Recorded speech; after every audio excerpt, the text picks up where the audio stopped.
نحمدہ ونصلی علی رسولہ الکریم اما بعد فاعوذ باللہ من الشیطان الرجیم بسم اللہ الرحمن الرحیم۔ جادو کی پہچان۔ جادو کرنے والے عورتوں اور مردوں کی پہچان کس طرح کریں گے؟ ان لوگوں کی علامات، کیفیات، پہچان اور چال چلن۔ اب شیطان کو یعنی جادوگروں کو پہچاننا انتہائی آسان ہے، کیونکہ یہ لوگ مقررہ وقت پر اپنے شکار یعنی جادو زدہ انسان کو دیکھنے ضرور آتے ہیں، یا مقررہ وقت پر اپنے کسی بندے کو سلام دعا کے بہانے بھیجتے ہیں تاکہ یہ معلوم ہو جائے کہ حملہ کس قدر کامیاب ہے۔ کلام پاک کے مطابق ان کی پہچان وہی ہے جو منافقین کی ہے، تاہم ایک چیز ان کے بارے میں خاص ہے اور وہ یہ ہے کہ جادو کے حملے کے دوران یہ اپنے شکار کا جائزہ بڑی چالاکی سے لیتے ہیں۔ اس جائزے کے دوران یہ عموماً خاموشی کی جگہ خاموشی کی چادر اوڑھے رکھتے ہیں۔ دوران جائزہ یہ اگر نہیں تو ان کی ہنسی پھیکی ہوتی ہے، ان کا چہرہ دل سے اور بات ان کی نیت سے جدا ہوتی ہے۔ خوف کے وقت ان کی آنکھوں میں ایک خاص مردنی سی ہوتی ہے اور چہرہ مشکل میں گرفتار سا دکھائی دیتا ہے۔ یہ شیطان اپنے شکار سے ایک سوال ضرور کرتے ہیں جو طبیعت یا صحت کے بارے میں ہوتا ہے۔ مثلاً آپ کچھ بیمار سے نظر آ رہے ہیں، خیر تو ہے، آپ کی حالت کچھ ٹھیک نہیں لگ رہی، یا پھر مخصوص انداز سے سلام کرتے ہیں اور بعد از سلام دیکھتے ہی چلے جاتے ہیں۔ آپ کو سست دکھائی دے رہے ہیں، کیا وجہ ہے؟ چونکہ جادوگر خود شیطان ہیں، لہذا ان کی ہر بات کا نتیجہ وسوسہ ہوتا ہے۔ یہ لوگ غیر واضح یا پھر ذو معنی گفتگو کرتے رہتے ہیں۔ جب وضاحت کے طور پر کچھ پوچھا جائے تو اکثر صاف مکر جاتے ہیں، یا پھر یہ کہہ کر بات بدل لیتے ہیں کہ میری مراد یہ نہیں تھی۔ خبردار، یہی لوگ ہیں جو سورہ ناس کی تصدیق کے طور پر دکھائی دینے والے شیطان ہیں۔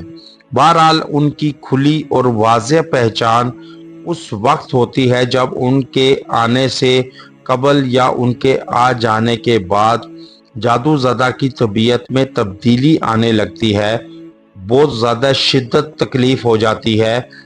لہذا ہوشیار باش ان کی آمد و رفت کو اور جادو کے اثرات کو کم از کم 3 بار نوٹ کر لیں اور پھر یقین کر لیں کہ یہی لوگ آپ کی اصل مجرم ہیں۔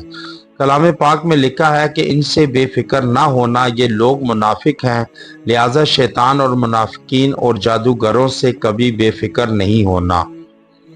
بات بات پر جھوٹی قسم کھا لیتے ہیں اور زیادہ قسمیں کھانے والے کو اللہ سبحانہ و تعالی ذلیل اوقات لعنتی قرار دیا ہے۔ قسموں کے ذریعے جادوگر لوگوں کو حق سے اور راہ حق سے اکھاڑ دیتے ہیں اور قسموں کی آڑ میں اپنا کام نکالتے ہیں۔ ان سے ملاپ اور ان سے تعلق ابلیس لعین سے ملاپ اور تعلق ہے۔ ان کے لائی ہوئی اشیاء نہ کھائیں جائیں۔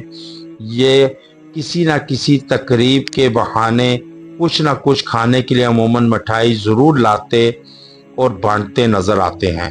یہ شیطان کے پیروکار ہیں، یعنی جو ہے حزب ابلیس ہیں۔ ان کا حلیہ اور دینداری کی باتیں صرف دھوکہ دینے کے لیے ہوتی ہیں اور اس بات سے کوئی واقف نہیں کہ شیطان کا خطرناک ترین بیس وہی ہے کہ جس میں اللہ والا بن کر سامنے آتا ہے اور گمراہ کر دیتا ہے۔ کلام کے مطابق یہ دین سے روکنے والے لوگ ہیں جن کی نہ تو توبہ قبول ہے اور نہ صبر قبول ہے۔ یہ لوگ گھروں میں پڑی ہوئی چیزوں پر یا تو جادو کر دیتے ہیں یا پھر ان میں جادو کی چیزیں ملا دیتے ہیں۔ ان سے ہمہ وقت ہوشیار رہنا چاہیے اور ان سے پیچھا چھڑا لینا بڑی کامیابی ہے۔ اب جب دیکھیں کہ ایسا شخص آپ کے سامنے آ چکا ہے کہ جس سے آپ کو خطرہ ہے یا آپ سمجھ گئے ہیں کہ آپ پر وار یہی کر رہا ہے، تو آپ یاد رکھیں آپ نے جو ہے سورہ اخلاص اور سورہ ناس اور سورہ فلق، یہ اور جو ہے نا سورہ کافرون، یہ آپ نے 3 مرتبہ پڑھ کر اول و آخر 3 مرتبہ درود ابراہیمی کے ساتھ پانی پہ دم کر کے پی لیں یا کسی چیز پہ دم کر کے کھائیں۔ انشاءاللہ تعالی آپ کے اندر سے اثرات جاتے رہیں گے اور آپ جو ہے خوشگواری اور صحت مندی کی طرف لوٹ آئیں گے۔ اور ان سے اپنے ان کے ہاتھ سے کوئی میٹھی چیز نہیں کھانی چاہیے، علاوہ ازیں ان کا لایا ہوا گوشت، زردہ خطرناک چیزیں ہیں۔ یہ لوگ جو ہیں والیاں بھی دم کر کے یا تو خود لاتے ہیں یا پھر کسی کے ہاتھ بھجوا دیتے ہیں، لہذا کوئی میٹھی چیز یا نمکین ان کی لائی ہوئی بھیجی ہوئی کوئی چیز استعمال نہیں کرنی چاہیے۔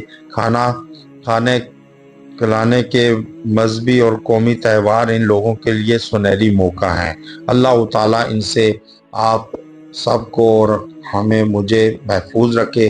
وآخر دعوانا ان الحمدللہ رب العالمین۔